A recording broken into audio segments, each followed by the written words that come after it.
Здравствуйте, друзья! В эфире «Геоэнергетика Инфо». Максим Радайкин. И я, Борис Марсукевич, всем добрый день. Борис Леонидович, такой вопрос. Наши политики, наши чиновники часто используют термин «дешевый российский газ», «дешевые энергоносители из России». А спорить-то как с этим? Мы что, дураки совсем продавали дешевле энергоносители, чем США? Почему сейчас дешевый российский газ не конкурентоспособен дорогому американскому СПГ? Вот, пожалуйста, ответьте на вопрос. Давайте по порядку. Вообще сам термин «спотовый газ», то есть откуда он взялся, что он из себя физически представлял. Э, Изначально, когда была построена первая газовая магистраль из Советского Союза в Западную Европу, все контракты, которые были подписаны под эту сделку века, как ее в 20 веке называли, совершенно по праву, все было основано на так называемой гронингенской модели долгосрочного экспортного газового контракта. В нем 5 основных пунктов. Ну, в числе прочего есть такой пункт, как «качай или плати». На самом деле не точно передается и черточка или плати. В чем проблема? Почему это началось именно на Гронингене? Гронингенское месторождение, порядка 4 триллионов кубометров для европейского газового рынка, просто огромный объем. И как его осваивать в Голландии, на шельфе, который он находится, было совершенно неочевидно. Строительство магистрального газопровода – это всегда серьезное вложение с достаточно большими сроками окупаемости. Мировая практика показывает, что во всех магистральных газопроводах участие акционерного капитала порядка 30%, 70% заемное. Вы являетесь в банк и говорите, что в течение следующих 5 лет я построю магистральный газопровод, дайте, пожалуйста, денег. Вопрос у банкиров совершенно очевиден. Как вы будете возвращать деньги? Вот у меня договоры с покупателями, вот стоимость транзитных услуг, вот возврат капитала. Какого срока у вас эти контракты? 1 год. До свидания. 20 лет. Хорошо, идите сюда, давайте смотреть на денежные потоки. То есть пункт первый, то, что этот договор должен быть долгосрочным. Почему качай и или плати, ну, на мой взгляд, тоже вполне очевидно. У потребителя могут быть самые разные обстоятельства: теплая зима, закрытие производств, перевод на более энергоэффективные строительные технологии, еще что-то. Поставщику-то в это время что делать? Он должен поддерживать работоспособность всех магистральных своих газопроводов, соответственно, своего месторождения, все, что с этим связано. То есть какой-то минимальный объем денег ему на это необходим.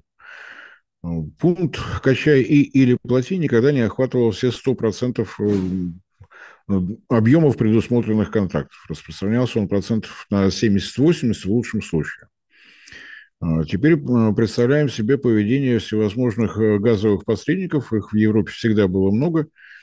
Ну, начнем с Рургаза. Я Рургаз. Я знаю, сколько у меня потребителей внутри Германии, Федеративной Республики Германия на тот момент. Я знаю, сколько способны поставить мне советские поставщики. Я знаю, почем я у него покупаю, я знаю, почем продаю своим. Я предполагаю, что зима будет холодная, заказываю 100 миллиардов кубометров газа. Из Советского Союза они пришли в том или ином графике. Зима теплая. У меня осталось какое-то количество газа, которое я закачал летом, рассчитывая на зимний скачок цен, а он не продался. Хорошо, если Рургаз собственник подземного хранилища газа. Значительно хуже, когда он арендует какие-то емкости. И тут вступает в дело калькулятор. Если я продолжаю хранение газа, я должен платить за аренду. И в таком случае к следующему отопительному сезону, когда будет повышенный спрос, мой газ, хранящийся в подземных хранилищах, станет еще дороже.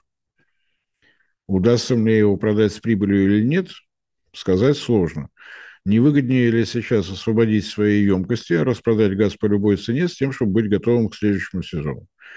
Вот так появился спотовый газ. Те излишки, которые были заказаны крупными потребителями, и не были использованы. То же самое относится к мелким потребителям. Я обслуживаю 5 заводов, Их надо зимой отапливать, им нужен зимой вот такой объем газа для производства. Давайте-ка я лучше летом закажу, пока цены упали, а зимой с хорошей выгодой продам.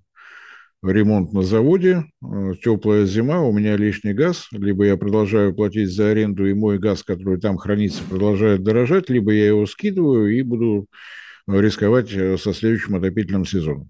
Понятно, что есть хеджирование, страховки и так далее, и так далее. То есть там чисто математическая логика, что выгоднее, тем и пользуемся. Если выгоднее газ продать по любой цене, хотя бы в ноль уйти, значит, так оно и происходило. Всех это устраивало. То есть одна из особенностей вот этого долгосрочного экспортного газового контракта по модели Гронингена содержит пункт «и» или «плати». Это не нами придумано, это европейская ценность. И благодаря появлению вот этой модели, собственно говоря, Голландии удалось приступить к разработке гронингенского месторождения. Мы пришли уже на все готово. Разумеется, нашу плановую экономику это вполне устраивало. Контракт долгосрочный, значит, можно выстраивать свои планы по освоению месторождения, по строительству газопроводов по территории Советского Союза. Вообще все в порядке. Мы здесь совпали. Да, возникали моменты, когда из-за того, что надо было освобождать вот, подобного рода спекулянтам свои емкости подземных хранилищ газа, цена спотового газа оказывалась ниже, чем цена, рассчитанная по формуле в долгосрочных контрактах. Ценовая формула всегда шла с привязкой к нефтяной корзине, не к нефти, а именно к нефтяной корзине. Сложилось исторически. На тот момент, когда в Европу стал приходить большой газ, она отапливалась углем, она отапливалась мазутом, и были электростанции, которые работали на дизельном топливе, печное дизельное топливо так называемое, и даже сырой нефтью. Соответственно, я, как продавец нового энергетического ресурса, хочу, чтобы у меня стали мой новый энергетический ресурс покупать. Я должен предложить потенциальным покупателям нечто более выгодное, чем бочки с дизельным топливом, которое он понаставил возле вокруг своей электростанции и хорошо себя чувствует. Ну, первый шаг понятен. Пересчитываем теплотворную способность дизеля, мазута, сырой нефти, сравниваем с теплотворной способностью природного газа. Вот первый шаг. Второй шаг. У него уже все выстроено, я ему предлагаю нечто другое, соответственно, я должен эту цену уступить, иначе ему будет просто неинтересно. Третий момент. Если мой потенциальный потребитель переходит на газ, значит, он должен построить газовую инфраструктуру, распределительный газопровод, магистральный газопровод, поставить компрессорную станцию, значит, вот дополнительная скидка. При этом все инвестиции окупаются в данном случае не быстро. И если привязываться к цене нефти, которая, как известно, на бирже меняется приблизительно 10 тысяч раз в одну секунду, долгосрочные контракты, долгосрочный бизнес так сделать нельзя. Поэтому был предусмотрен всегда либо полугодовой, либо годовой лаг. То есть вот наша формула цены. Мы учитываем все колебания на цене нефти на биржах, усредняем за 9 месяцев, вводим поправочный коэффициент и меняем на следующий период цену в ту или иную сторону. В принципе, это всех устраивало. Поставки советского газа в Западную Европу, напомню, начались в 1968 году. Первый контракт был с австрийской компанией ОМV. Продолжалось это до того момента, когда не началась разработка третьего энергетического пакета Евросоюза. В связи с чем появилась мысль о том, что либерализация газового рынка приведет к тому, что появится новое количество поставщиков, мне сказать сложно. Это какие-то особенности психологии. Действительно, на тот момент, начала нулевых, европейский газовый рынок был премиальным. Здесь платежеспособный спрос, здесь крупный спрос, он постепенно рос, и рассчитывали, что рост будет и продолжаться, и почему-то рассчитывали, что пойдут поставки со всех сторон. Может быть, это было связано с так называемой сланцевой революцией, термин, который мне совершенно не нравится, потому что первые государственные вложения в разработку новых технологий начались сразу после мирового нефтяного кризиса. Повторяюсь, именно государственные, именно середина 70-х годов. Выход на экономически целесообразный уровень технологий состоялся в нулевые годы. Первые поставки СПГ на экспорт из Соединенных Штатов, с территории Соединенных Штатов, 2015 год. Тем не менее, когда пошла масштабная добыча природного газа методом гидроразрыва пласта, это было заметно. До этого момента Соединенные Штаты были крупнейшим импортером сжиженного природного газа. С появлением собственного газа объемы импорта стали снижаться, и это было очень заметно. На вопрос, почему вы так делаете, американцы просто показывали себестоимость вот такой добычи. Цель развития вот этой технологии гидроразрыва пласта было получение новых объемов нефти, и то, что при этом пошел еще и попутный газ, и некоторые месторождения оказались газовыми, это не целевая задача разработки вот этого нового метода добычи. Действительно, если мы сейчас посмотрим на то, что происходит на национальной американской бирже Henry Hub, у нее много подразделений в разных штатах, но важно, что все они объединены в единое целое, национальная биржа Henry Hub. На день сегодняшний стоимость, уровень цен на Henry Hub в районе $100 за 1000 кубометров. Можете заглянуть. Единственное, заранее предупреждаю, что там будет цена британских термальных единиц или что-то такое.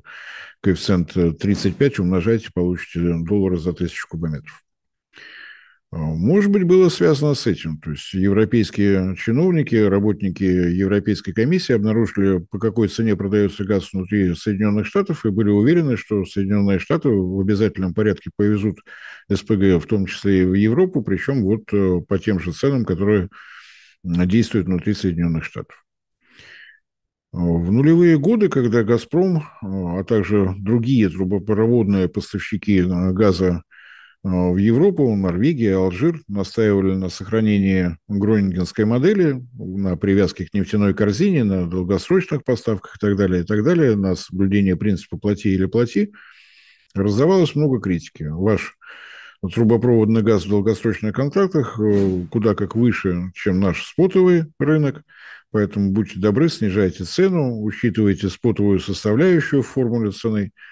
Мы сопротивлялись как могли, постепенно сопротивление слабело. На день сегодняшний в тех ценах, в тех ценовых формулах, которые используются в долгосрочных контрактах «Газпрома» с венгерской МОЛ, с австрийской ОМФАО, с другими компаниями, 75% формирования цены – это именно спотовая составляющая.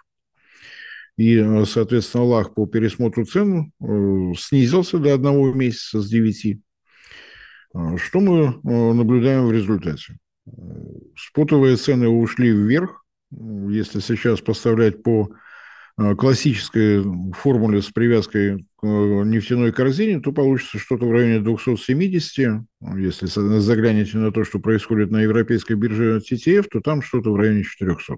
Вот та разница, которую мы наблюдаем, вот та разница, которую нам тыкают в нос, когда говорят, что мы поставляем газ в Китай со скидкой. Не поставляем со скидкой, поставляем в рынке. Так было всегда. Ценовая формула с привязкой к нефтяной корзине. Вот они, эти $270, которые мы наблюдаем сейчас. Совершенно разная система ценообразования. В Европе исключительно биржевая, со всеми ее скачками, перепадами, со стремительным ростом, который мы, допустим, в 2022 году наблюдали, когда 1000 кубометров стоило $3000.